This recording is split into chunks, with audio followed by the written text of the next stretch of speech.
स्वागत है। ह्यून सांग ने हमें बताया है कि 7वीं शताब्दी में संगम के तट पे महाराज धीराज श्री हर्षवर्धन ने एक महादान पर्व का आयोजन किया था। सब कुछ दान कर दिया था। पर महाराज धीराज हर्षवर्धन हमारे सामने एक इंसान के रूप में आ जाते हैं जब हम उनका ऑटोग्राफ देखते हैं। बांसखेड़ा कॉपर प्लेट इंस्क्रिप्शंस हैं। उसमें श्री हर्ष के वंशावली का वर्णन है, उनके दान का वर्णन है और नीचे लिखा हुआ है बोल्ड में, स्वहस्तो मम महाराज धीराज श्री हर्षस्य।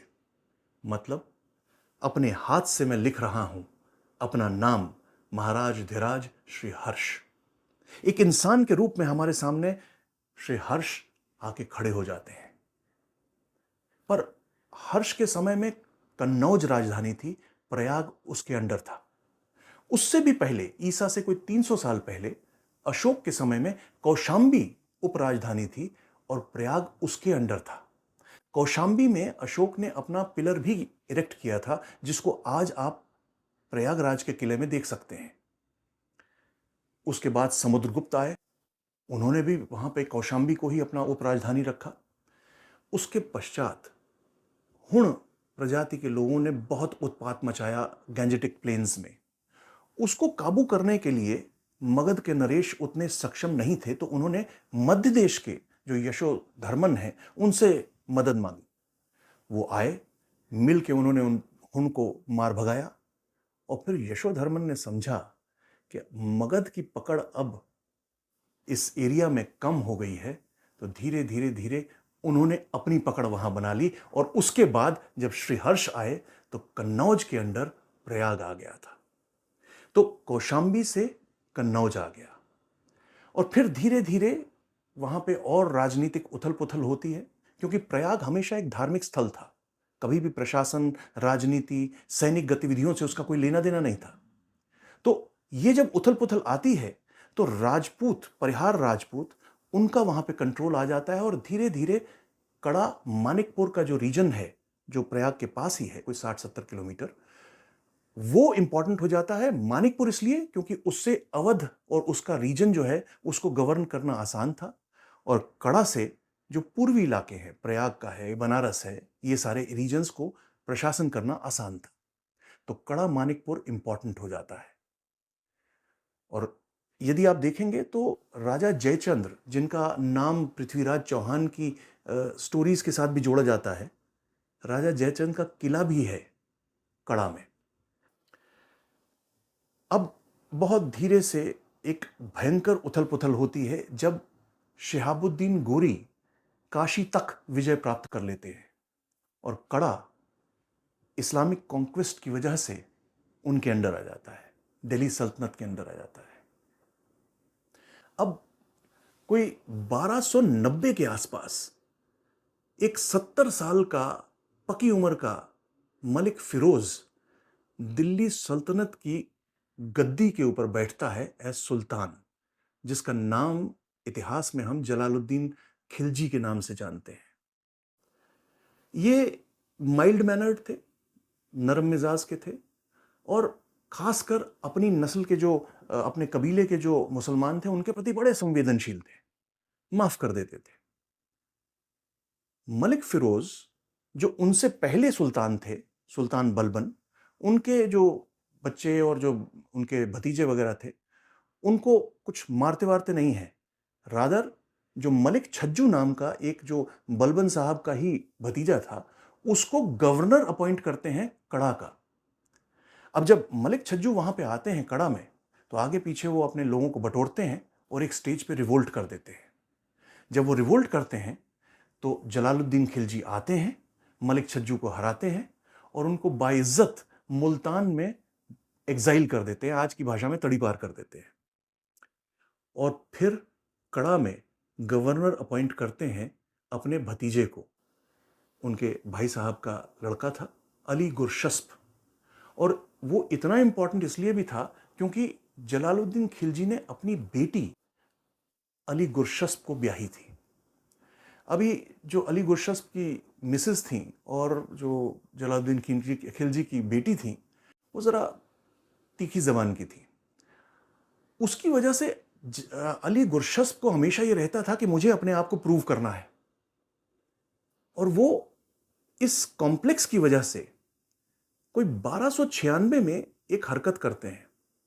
वो देवगिरी फोर्ट, जो जिसको हम दौलताबाद के नाम से भी जानते हैं, वहां अटैक करते हैं और खूब लूटपाट करके सारा माल लेके आना वापस आ रहे होते हैं।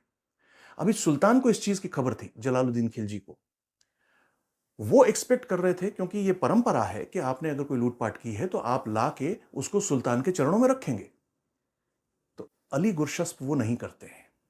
वो सारी चीजें लेके सीधा कड़ा आ जाते हैं।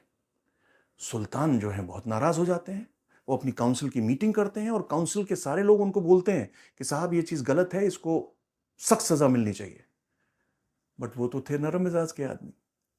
इधर अली गुरशस्प अपने भाई को उनके पास भेजते हैं, और सुल्तान को अली गुरशस्प का भाई ये बोलता है कि अली बहुत गिल्ट रिडन है, उसको दिल में बहुत चोट लगी है कि भाई ये उसने बहुत गलत कर दिया है और वो तो जहर खा लेगा और मर जाएगा। तो सुल्तान कहते हैं नहीं नहीं, कोई चिंता की बात नहीं, मैं उसको माफ कर दूंगा, ऐसी कोई बात नहीं है। तो वो कहते हैं उसको लाओ। तो फिर वो बोलते हैं उसको, सुल्तान को, कि जनाब वो इतना गिल्ट रिडन है कि वो वहां से निकलना ही नहीं चाहता, वो यहां तक आते आते ही मर जाएगा, यहां पहुंचेगा ही तो उसको डर है कहीं कोई को मार ना दे। तो इसमें यही रिक्वेस्ट है आपसे कि आप आइए उसको मिलने के लिए। सुल्तान पिघल जाते हैं, कहते हैं ठीक है हम चलते हैं। फिर वो ये भी बोलते हैं कि सुल्तान आप अगर फौजें लेके आएंगे उसको मिलने के लिए तो गड़बड़ हो जाएगा, वो तो बहुत डर रहा है, ऐसा ना करिए, आप अकेले आइए। सुल्तान वो भी मान लेते हैं और वो अपने शाही बजड़े में बैठते हैं और पानी के थ्रू आना शुरू कर देते हैं। जब वो कड़ा के पास पहुंच रहे होते हैं तो वो देखते हैं कि अली गुरशस्प की सेना, सशस्त्र सेना, जगह जगह खड़ी हुई है। घबरा जाते हैं, और सुल्तान का ये रिकॉर्डेड है कि वो कुरान पढ़ना शुरू कर देते हैं, क्योंकि उन्हें समझ में आ जाता है कि गड़बड़ हो गई है। फिर भी कड़ा में उनका बजड़ा रुकता है, वो उतरते हैं, अली गुरशस्प आते हैं और उनके चरणों में लेट जाते हैं, माफ करने के लिए गुहार करते हैं। सुल्तान उनको उठाते हैं, गले लगते हैं, इतने में अली इशारा करते हैं, पीछे से उनका एक साथी सुल्तान पे वार करता है, जलालुद्दीन खिलजी पे। उससे वो बच जाते हैं, वो भागते हैं बजड़े की तरफ। फिर दूसरा वार होता है और सुल्तान का खात्मा हो जाता है। सुल्तान का सर धड़ से अलग किया जाता है, एक नेज़े की नोक के ऊपर लगाया जाता है और सब तरफ परेड किया जाता है, और अली गुरशस्प सुल्तान बन जाते हैं, जिनको इतिहास में आप अलाउद्दीन खिलजी के नाम से जानते हैं। कड़ा के जीवन में एक उथल पुथल होती है पहली दफे, जहां से एक आदमी निकल के सीधा हिंदुस्तान का सुल्तान बन जाता है, दिल्ली सल्तनत का सुल्तान बन जाता है। और जब कड़ा के जीवन में उथल पुथल होती है तो प्रयाग के जीवन में उथल पुथल होनी निश्चित है। दिल्ली सल्तनत के बाद कड़ा पे जौनपुर के शर्की सुल्तानों का कब्जा हो गया, और फिर आते हैं मुगल। साल है 1567 और राज चल रहा है बादशाह अकबर का। कड़ा के गवर्नर हैं अली कुली खान, और उनके भाई साहब अब्दुल्ला खान भी वहीं थे। ये कर देते हैं रिवोल्ट। अकबर को वहां आना पड़ता है। वहां आते हैं, एक जगह के ऊपर उनके साथ लड़ाई होती है, उनको हराया जाता है, और जिस जगह पे हराया जाता है उस जगह का नाम रखा जाता है फतेहपुर। वो आज भी है। और उसके बाद अकबर वापस चले जाते हैं। फिर 1574 में बंगाल, बिहार और पटना के जो इंचार्ज थे वो कर देते हैं रिवोल्ट, दाऊद खान। अकबर जून 1574 में आगरा से पानी के जरिए निकलते हैं, और जो उनका बेड़ा चल रहा होता है, और रास्ते में बाढ़ और तूफान वगैरह की वजह से 11 नावें क्षतिग्रस्त हो जाती हैं। जो सेना थी वो नदी के साथ साथ चल रही थी, और चूंकि तूफान वगैरह आए और बहुत सारा नुकसान हुआ, अकबर को एक दिन प्रयाग में संगम के तट के ऊपर बिताना पड़ता है 1574 में जुलाई के महीने में। और अकबर देखते हैं कि इतना तूफान चल रहा है पर बहुत से लोग आए हुए हैं, यहां पे एक मेले का माहौल है, विचार विमर्श चल रहा है, बातचीत चल रही है, तरह तरह के एक्टिविटीज हो रही हैं। ऑब्वियसली अकबर सवाल पूछते हैं। और ये जो 1574 में इस दिन प्रयाग का जो एक्सपीरियंस अकबर का था, इसके आगे पीछे कुछ घटनाएं घटती हैं। जैसे 1 साल पहले 1573 में अकबर ने तीर्थयात्री कर माफ कर दिया था, पिलग्रिम टैक्स अबॉलिश कर दिया था। 1574 के बाद हम ये देखते हैं कि नाथ संप्रदाय और हिंदुओं के और संप्रदायों को अकबर ने अनुदान दिए थे, ग्रांट्स दी थी, जिन पे उसने जो टैक्स था वो माफ कर दिया था, भू राजस्व नहीं था उसके ऊपर। हम ये भी देखते हैं कि लड़ाई के बाद जो सोल्जर्स कैप्चर होते हैं, युद्धबंदी थे, उनका धर्मांतरण किया जाता था, उनका फोर्सिबल कन्वर्शंस होती थी, उसको अबॉलिश कर देता है अकबर।